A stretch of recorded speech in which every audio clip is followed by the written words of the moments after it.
आम्ही खोडदकर अत्यंत समाधानी आहे। आम्हा खोडदकरांसाठी आणि हिवरेकरांसाठी आजचा हा सुवर्ण दिन म्हणावा लागेल, कारण आम्हाला मिनटा नारायणगावला जुन्नरला जावं लागतं। लहान मुले शाळेसाठी जातात, शेतकरी जातात आणि या ठिकाणी इतकं भयानक परिस्थिती आहे, कधी आमचा जीव जाईल आम्हाला याची गॅरंटी नाही।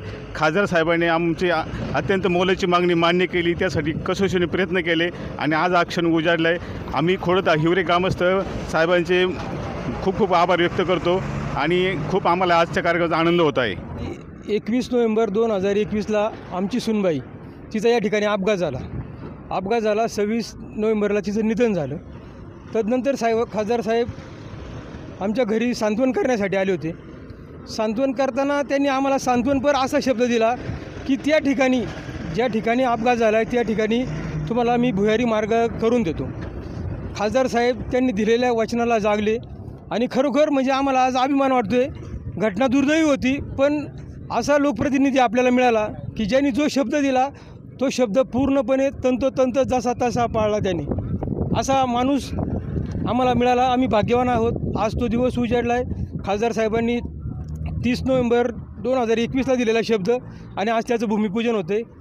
आम्ही समाधानी आहोत त्या विषयावर। 2 वर्षानंतर खासदार साहेबांनी जो शब्द दिला त्याबद्दल आम्ही समाधानी आहोत, एवढं सांगेन।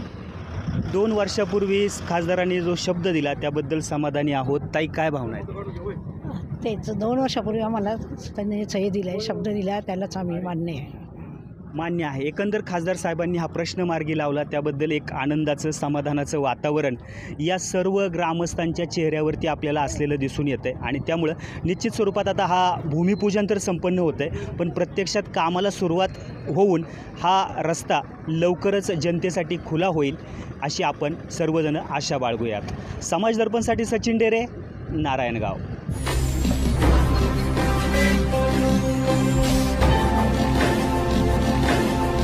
ताज्या घडामोडी आणि नवनवीन माहिती मिळवण्यासाठी समाज दर्पण या YouTube चॅनलला सबस्क्राइब करा आणि बेल आयकॉनवर क्लिक करा।